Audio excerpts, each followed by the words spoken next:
Hello YouTube.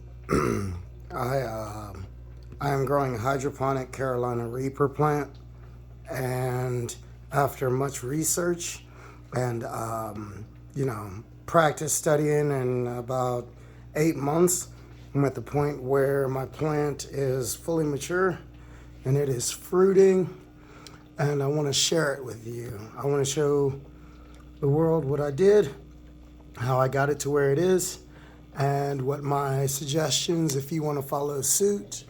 But here's a good example of one of my many different peppers that I have growing on it. None of them are red yet, none of them have ripened, but I have right now there it is, a lot of different peppers on it, about 30 of them that I count already. And so I want to show you exactly what I did and inform you of what I have going on here, my setup that is meant to be really cheap and very inexpensive and practical for anybody who could do this with any plant, but highly effective. That was the purpose in me getting started. I bought this plant off of Etsy, I believe, for $9. And this is where it is right now. It's not the prettiest thing in the world. It's not the fanciest, but that's not the point. It is reasonably priced. It didn't cost me a whole lot. The lights were the most expensive part. And I was able to accomplish my objectives and get the same results that other people got, while at the same time spending a lot less money. So I wanted to share what I've done with the world and what I made and how to replicate, how to make it for yourself if you care to, if that's something that you want to do. The first part I want to talk about is the lights. These lights are whatever this is. I bought them off Amazon, and so they're like Samsung LED full spectrum lights. This is what it looks like up underneath it, and I got them on sale. These lights, originally were priced at like $450 a piece. I have two of them. I had two plants, but unfortunately one of them died. But this one survived. This one made it. So I have two of these lights, and they were originally priced at like $450 a piece, but now I got them on sale for $187 a piece or so. I got them on clearance sale.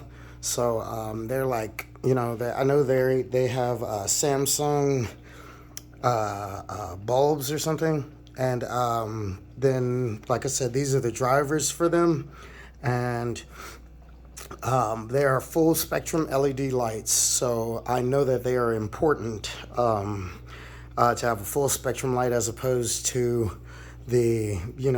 people have their different opinions on different lights. After a lot of research, I came to the decision to get full spectrum lights, these full spectrum lights, and then complement them with these light bulbs. The fixture is just a cheap fixture that I bought on Amazon, but the bulbs themselves are full spectrum bulbs, but they are bloom bulbs. They're bloom fruit bulbs. They're like GE bloom fruit bulbs. I got them off of Amazon for like cheap, like $10 a piece, and so they are meant to give more red light. I can see the red light in the camera more so than in real life. They look more white, but in the camera they look purple, pink. Those bulbs are meant to give more bloom, more red light, and for the plant, so that it causes the plant to produce, to bloom, and to fruit, for the fruit to set. It is imperative that if you want to set fruit, that you give the plant light in the right spectrum. Otherwise, it won't. It will grow vegetative growth as a stage in the plant's life, and it'll stay in vegetative growth if you give it insufficient light and incorrect sunlight. So I would encourage you to do plenty of research, because A lot of people get stuck in vegetative growth, as the videos and examples I've seen on YouTube. They get stuck in vegetative growth, and a part of the problem why they are not setting fruit is because they are using the wrong light spectrum. They're using the wrong lights and attempting to accomplish their objectives, and it's not working. And now that I have actually set fruit, and a lot of it, like there's another one. I pollinated like at least 80 or 90 of these flowers, and a bunch of them are coming in. I'll show you more later. There's some in this general area. It's hard to see, but there's some over here. They're like 5. There's one here. I think, yeah, you can see that one. There's one up under it. Like, there's a bunch of it. Let me see. Let me see if you can see that. Hopefully you can. It's hard to see my phone. But my point is, now that I know how to set the fruit, I know that one of the main things is the lights have to be correct, because you are enticing the plant to set fruit with the lights that you are using. If you're just using cheap, fluorescent bulbs from Walmart, it's not going to be enough for the plant to go through this stage of its life cycle. So therefore, you need adequate lights. That doesn't mean you need the most expensive $3,000 lights that they have on the internet, but however, you do need adequate lights. It's really important that you get lights that produce that make the correct light, and you can do all the research on that in order to get your plant to produce fruit. So that was the most important thing, I think. Total for this one plant, this one light, like I said, I spent maybe $220 on the lights total, and then that's the most expensive part of the setup that I have. Everything else is cheap. A 5-gallon bucket. I did deep water culture, so there's a air pump right there that's pumping air into the and bubbling the water. And I'll get more in detail, or actually right now it's deep water culture, as opposed to the crack key method. So I saw crack key, and crack key versus deep water culture experiments on YouTube, and I chose to go with deep water culture with the air bubbler because I wanted my plant to have sufficient oxygen, or sufficient air. And then I just thought that it was better, so I made kind of an illustration of what I've done to show, because I'm not going to pull all that out of there to demonstrate. I don't want to disturb the plant. I got it this far, and like I don't want to disturb it. I don't want to bother it, so I'm just going to leave it alone. But I made an illustration. I drew something. I drew a couple of pages so that I could show that. Basically, you have a 5-gallon bucket, and I just bought a cup from Walmart for like $2 or $3 or something, and I ran an air line down through the cup, and at the bottom of the cup is a zip tie, like just to keep the airline open, or I'm sorry, at the bottom of the airline it's a zip tie just to keep it open, because the bubbler rock will, the water is hard. I just use tap water. I don't use special water that I have to buy from a store. I just use tap water, and well, the bubbler rock will, the calcium, it'll get hard and it'll stop letting air through. So I found that just using a zip tie is sufficient, and a rubber hose is sufficient, and it gets air into the water and bubbles the water and oxygenates the water, which gives the plant's roots air, and that is sufficient. It accomplishes my objectives without spending a large amount of money on nothing at all. So that's basically what I did. That's my setup for the bucket. How I have the plant suspended in the bucket. It's just a 5-gallon bucket with a cup that's sit into the lid of the bucket. It's not glued. It's not fixed into the lid of the bucket. The plant's weight itself pushes down on the cup, and keeps the plant suspended in the bucket of water. So I can move it, I can adjust it if I need to, but it is sufficient. The weight of the plant itself is sufficient to hold the cup down. And what I did was I cut holes in the bottom of the cup, and so so that the roots can get through the cup. It was like a $2 cup. I don't need a fancy net, one of those net cups that you buy on the internet. I thought about it and I just made one. I cut holes in the bottom of the cup, and then what I did was I set up basically this setup, like there are holes in the bottom for the roots to come through, and so that they can get nutrients. And then there are clay pebbles at the bottom of the cup to let the roots grow through them and climb through them down into the bucket. And then in the middle is hemp substrate. I bought hemp substrate because, or I'm sorry, the little hemp cubes. I made a substrate out of it because I wanted something that was biodegradable, something that could degrade away into the water as the plant grew and took hold of the entire cup as it grew out and its roots grew out and the root ball got bigger and it set in the cup. I wanted the hemp substrate to disintegrate, to degrade, and turn into into nothing, so that the cup itself and the clay pebbles become are set, or where the plant's root ball and is the substrate for the plant. But so the hemp substrate will eventually disappear, but that's how I said it. I put a hemp cube or a couple of hemp cubes with the baby plant when it was small inside of the cup, and I surrounded it by clay pebbles. And then what I did was I put chicken grit on top.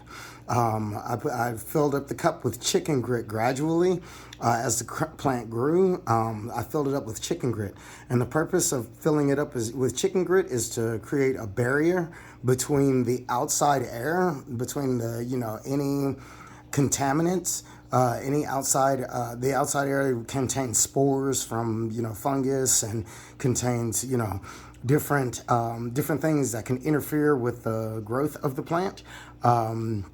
Different things, mold and fungus and different things can grow down into your into your nutrient solution, into your water. So I put the chicken grit as a dry barrier between the water and the outside air, and I learned that from mycelium or mushrooms. I learned that it's imperative that your substrate is only colonized by the life form that you intend to grow, which in this case it is my plant, my Carolina Reaper plant. So I applied that concept from from my knowledge of mushrooms and mycelium to growing my plant. I created a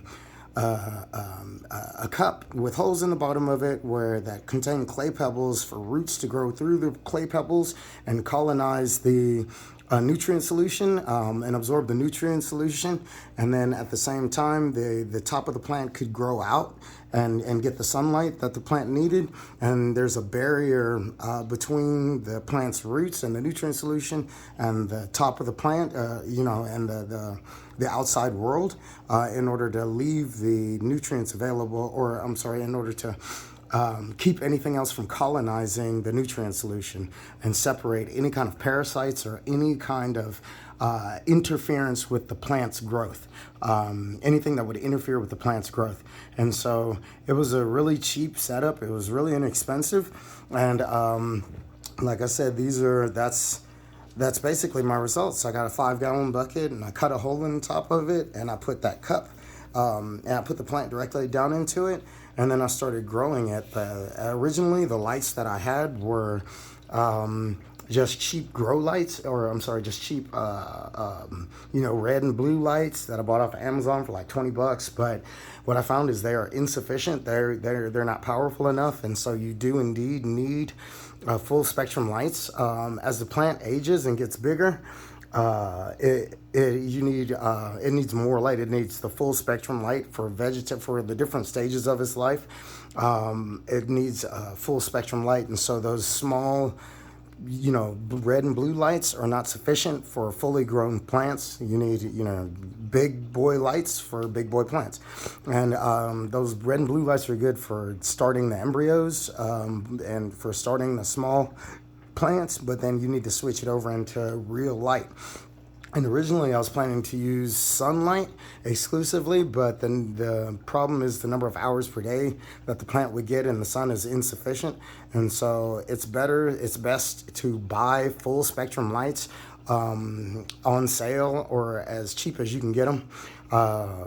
It's best to buy good lights, but you don't need to spend $3,000 on lights, but you do need to buy good lights in order to accomplish your objectives, and make sure you thoroughly research what your lights are capable of, so that way you can get the results that you're after, because I saw some people had some problems with that. The next thing I want to talk about is my nutrient solution and what I use for my nutrients. Here you can see basically everything that I used in this setup from start to finish. Originally, I used the Flora Grow series because, or at least these two. I didn't actually use the Bloom series yet, but I used the, Flora Grow or the General Hydroponic series. I'm sorry, the Flora Grow series. And what I found is, if you look at the back of this container, it should say,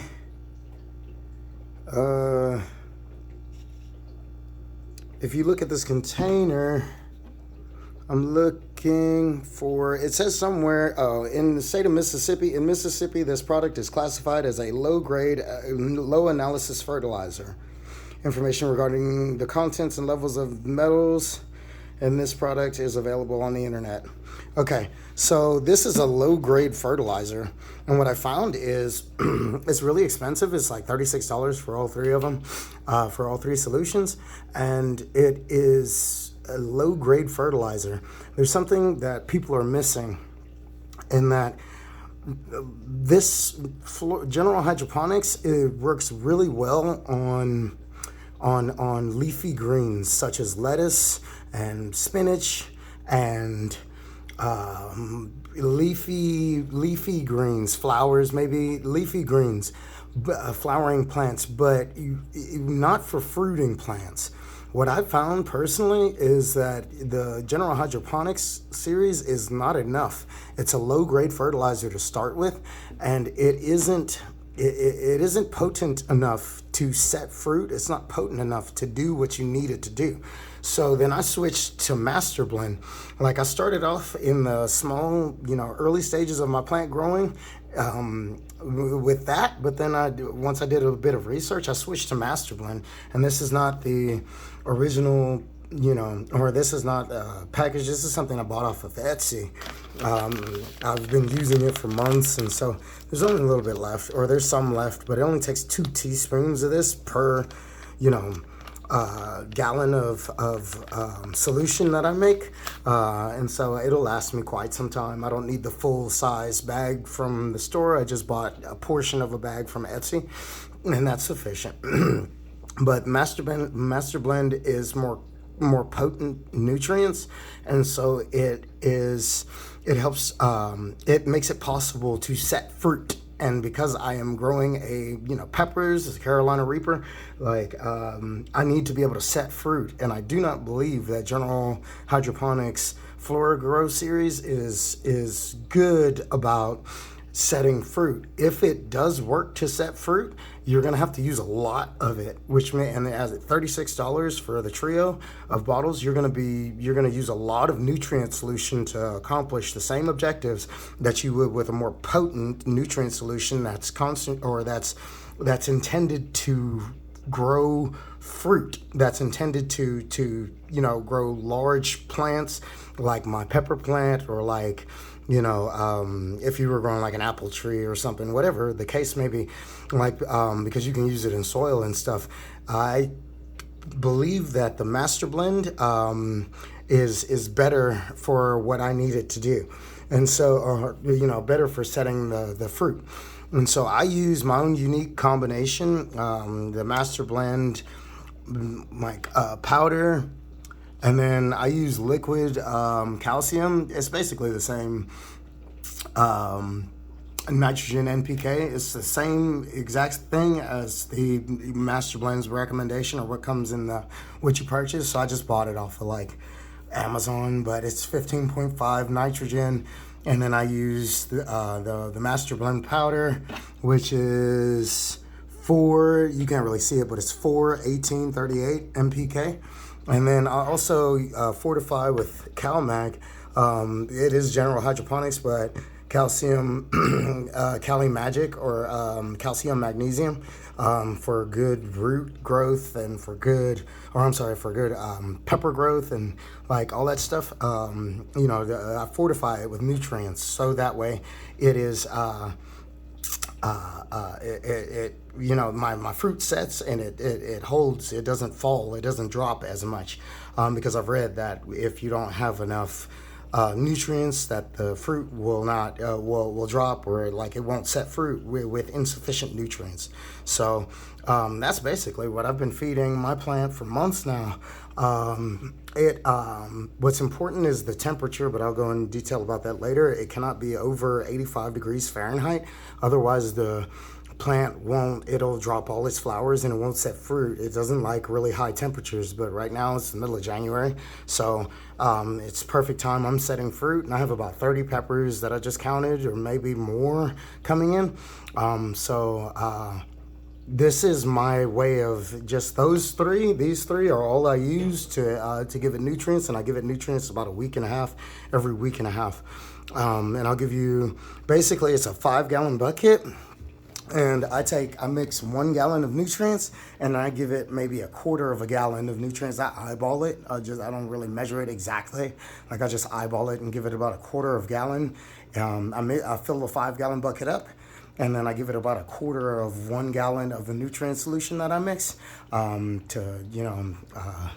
into that 5-gallon bucket, and it's good to go for every week and a half. About, I know I've got some nutrient burn on my plant. I've got a little bit of burn, yellow leaves, and a lot of black dots, from nutrient burn, but it's sufficient. Like, it's enough nutrients, and I'm trying to dial them back a little bit and kind of dial it into perfect. But even, under the condition that it's in, it's sufficient. So enough nutrients, and it's setting fruit, and that's all that matters. I don't need it to be perfect, but I'm trying. And then this is great white. This basically is a fungus that I put into the nutrient solution at the onset, or I put it into the 5-gallon bucket at the onset. And what it does is it grows a fungus out that is beneficial for my plant only, and that as a natural competition for other funguses and stuff, it prevents harmful bacteria and harmful fungus from growing, or micro organisms from growing in my nutrient solution.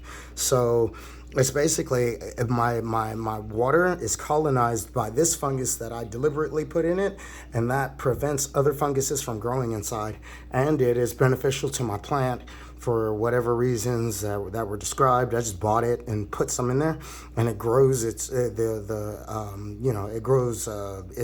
fungus grows inside of my 5-gallon bucket. So I never changed my water. I've never flushed my plant. Like, the whole time this plant has been growing in here almost a year now, and all I do is just top up the nutrients and top up the water at regular intervals.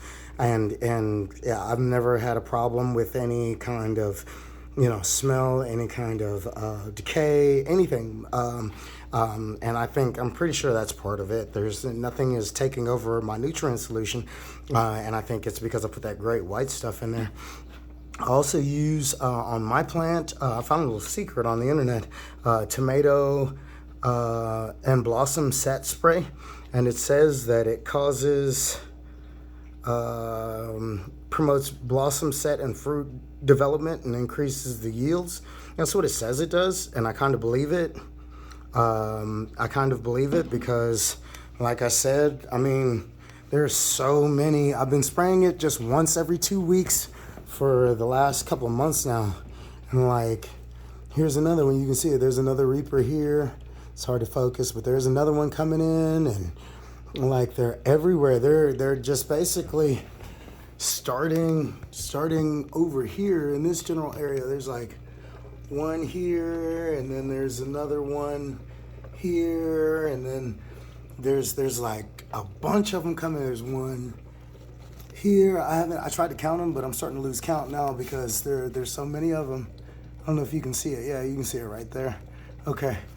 But there's so many of them. Like the other research I've done on the internet, other people's plants don't have as many peppers as mine do.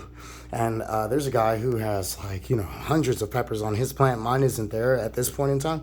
However, mine has a lot of peppers on it already, and it's just been fruiting for about 1 month.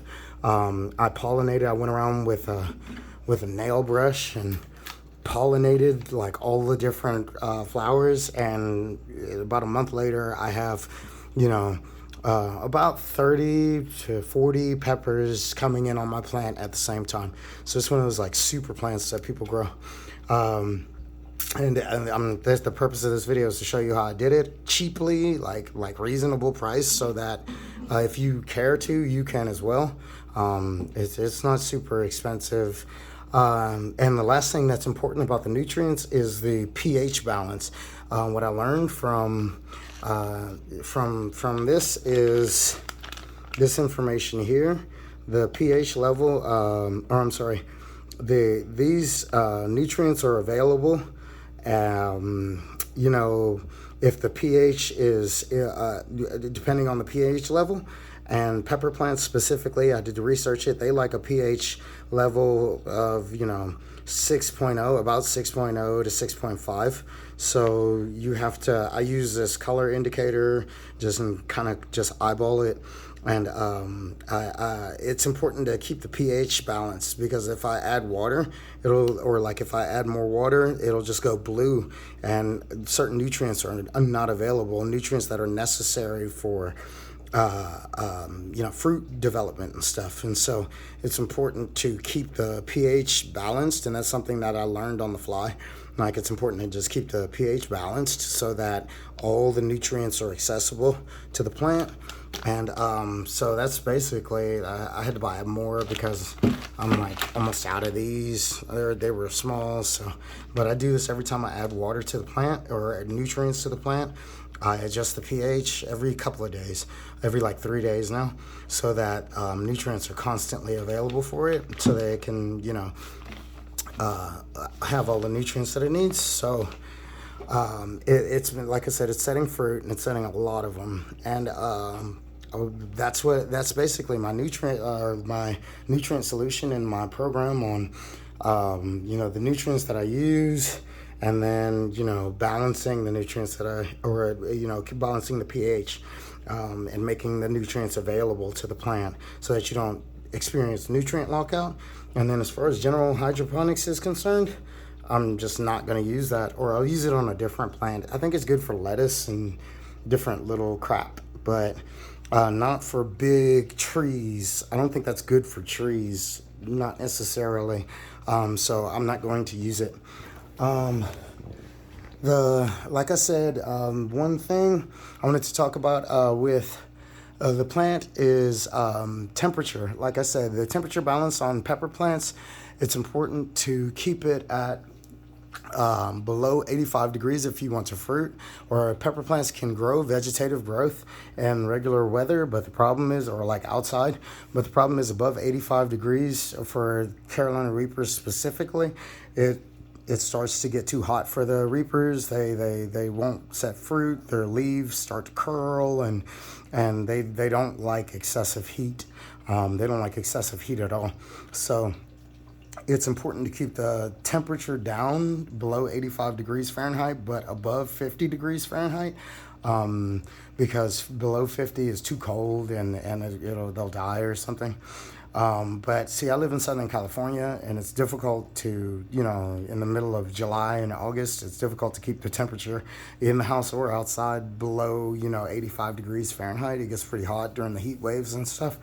So basically, I had this plant, and it was growing, and it was flowering, and then I had a series of heat waves, and all the flowers dropped off.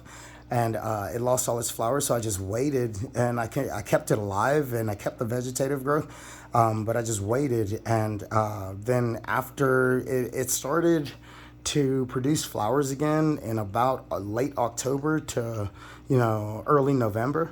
And then after about a month, I pollinated those flowers. I used the nail brush and I pollinated those flowers.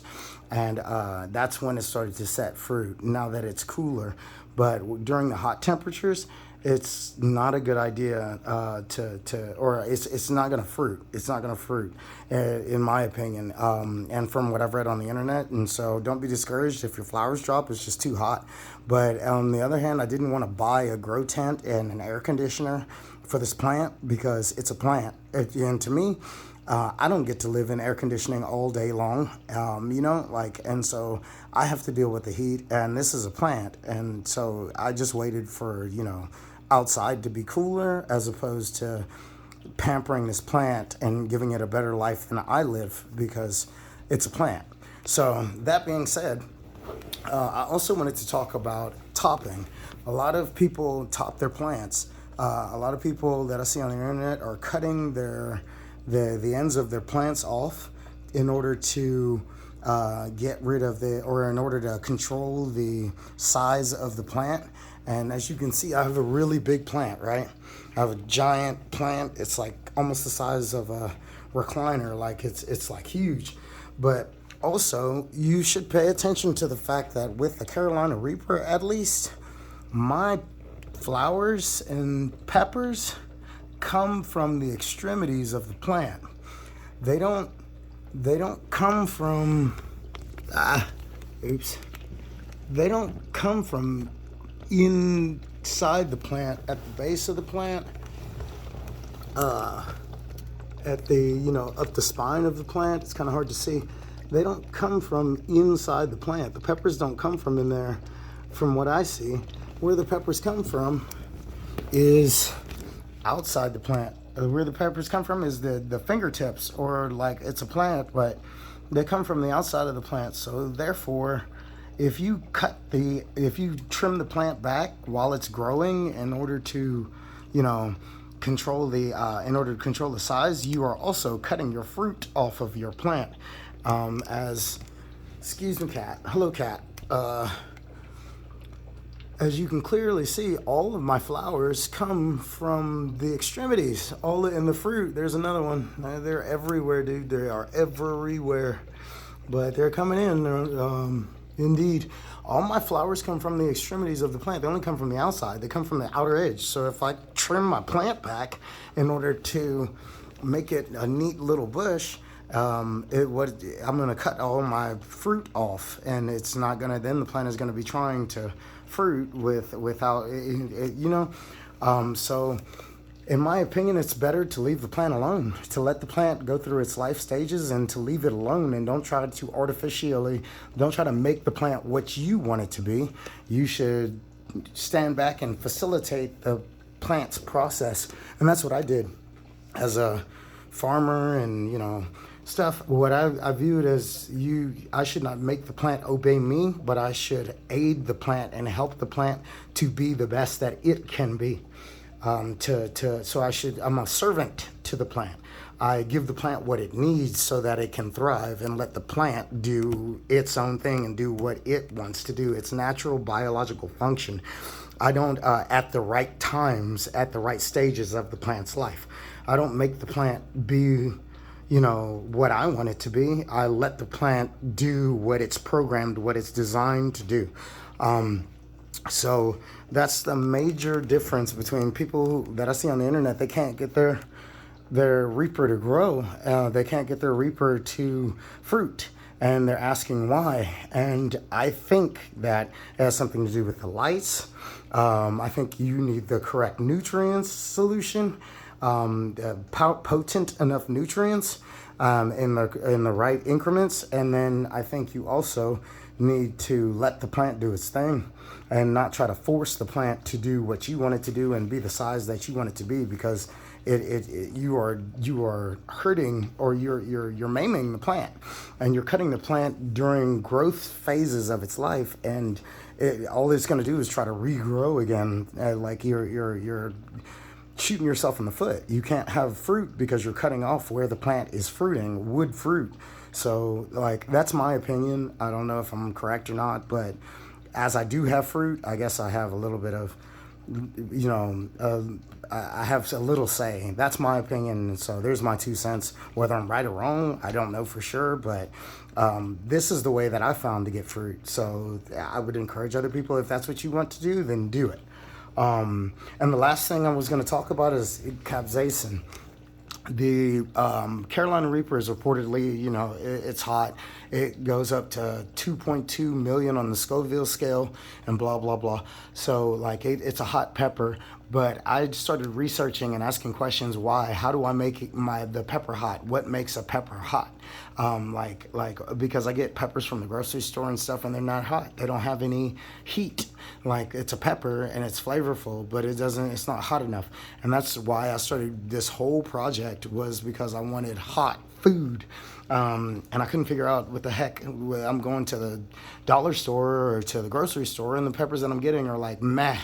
And I was sick of getting mediocre food that's labeled as hot.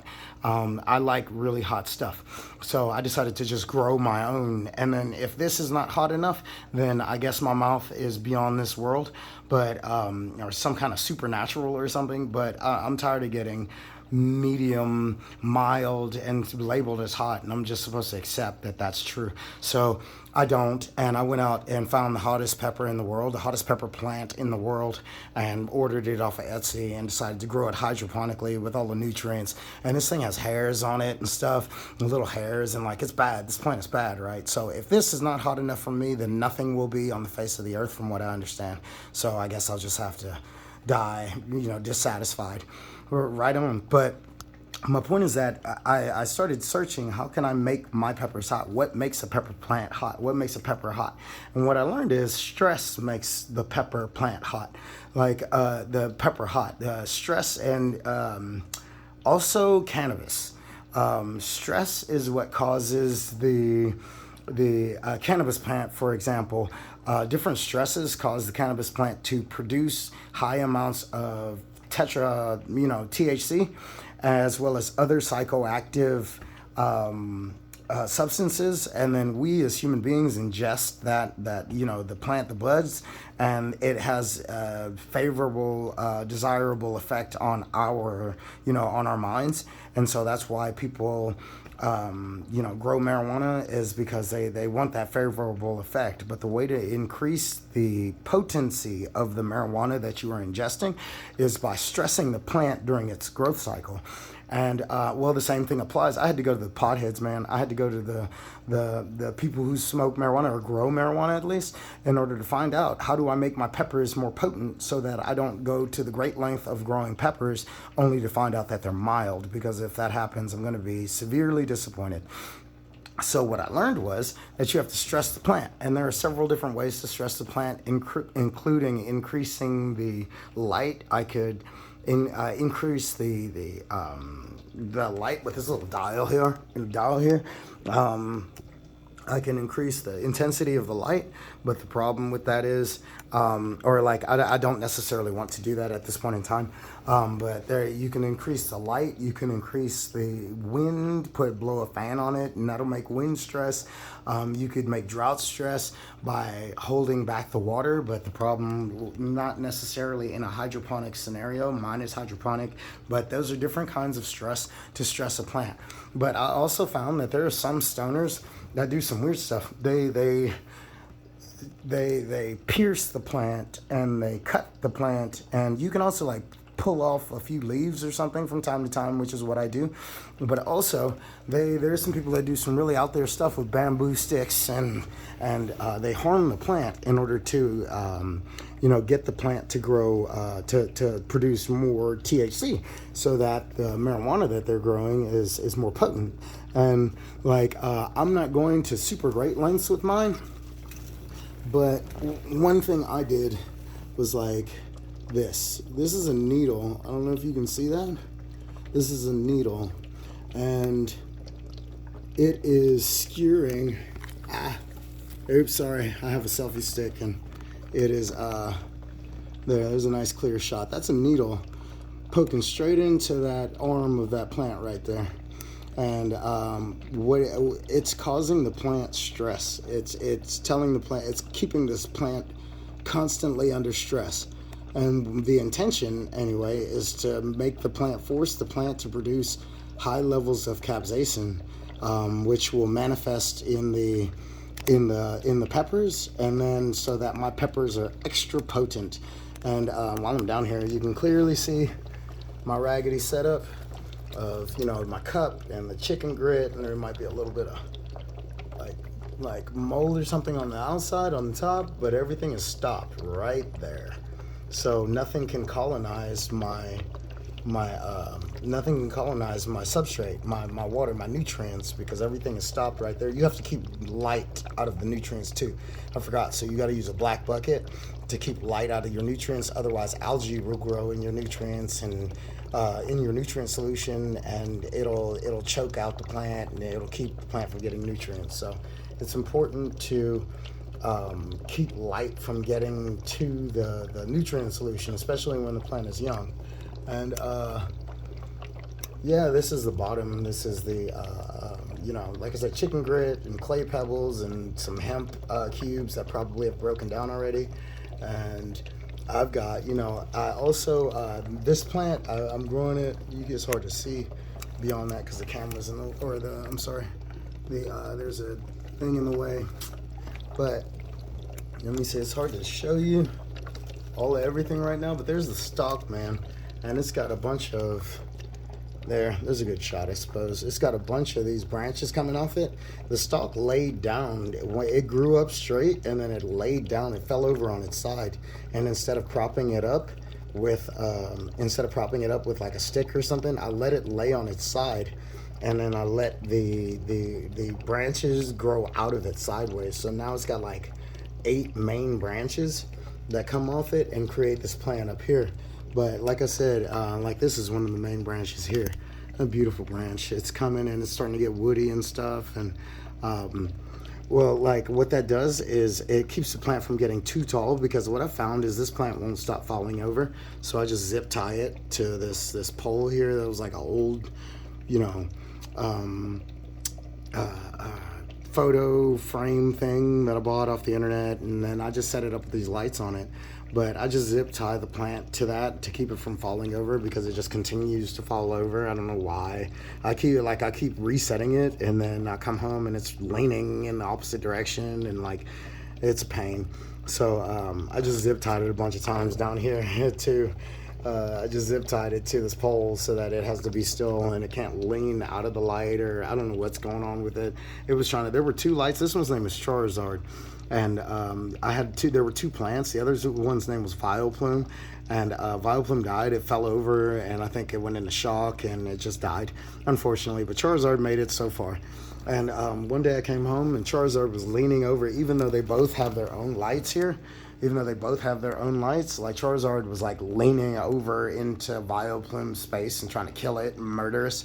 And I was like, you're a plant. Just focus on being a plant and growing and not murder. You have your own light, dude. Why do you need this one's light? But nonetheless, that's just competition, natural competition. So I found tying it, that was when I decided to tie it to the pole so that it couldn't be homicidal anymore. Yeah, that's why I have all the zip ties there. But I've also found that that's a good way to prop it up and keep the plant from falling over and hurting itself or becoming hurt. And this was the only thing, like I said, I wanted to show you down here, was that I'm actually harming the plant, but just a little bit. It's hard to focus on it. Just a little bit. That's like a needle in here, but it's just enough to cause a bit of stress. Was I'm trying to simulate like a deer biting it or something and cause it stress, because its reaction to the stress is to produce large amounts of capsaicin to defend itself and to protect its life. And those large amounts of capsaicin will manifest in my fruit, man. This looks like another one coming in right here. So they're coming around the plant. I imagine that this is going to be hundreds of peppers on this plant ultimately, eventually. because these plants can also live for 5 years, and this plant is almost 1 year old. It's not even a year old yet. I think it still has like 2 months before it's a year old. But yeah, it's almost a year old. I'm gonna show you. I'm gonna go around and show you. It's almost a year old, and I've already got a major harvest or a major, major growth on this plant. From like, there's an up close. This is like the first pepper that I saw. And it's like I said, it's not red yet, but it's the biggest one so far. And it takes like 3 months for them to mature and turn red. And then when it does, I'm going to try one. And if it's not hot, I'm going to be very disappointed, because that took a lot of effort. But it is what it is. There it is. I'm trying to find it on the camera. I can see it, but there's so many of them. Here's another one. And here are 2 more hiding. It's hard to focus. There we go. Kinda, sorta. And like I said, there are some flowers in the extremities of the plant, and they need to be pollinated, but the peppers or the flowers come in toward the outside and not in the middle of the plant. So it's not a good idea to top that. It's not a good idea to cut that back to where you want the plant to be, in my opinion. Otherwise, you're going to cut off all your flowers, and like it can't do what you want it to do. So I would suggest not doing that, but that's my opinion. There's another one. Here's another big one right here. And like I've seen, here's another one right here. They're like, I counted like 12 of these this morning. There are 2 right here, 2 right there, 2 big old Carolina Reapers, man. And I thought that was 1, there are actually 2. And then there's like 2 up under here or something. Yeah. I don't know if you can try to not to harm the leaves a little bit. You see that? Yep. There's some more coming in there.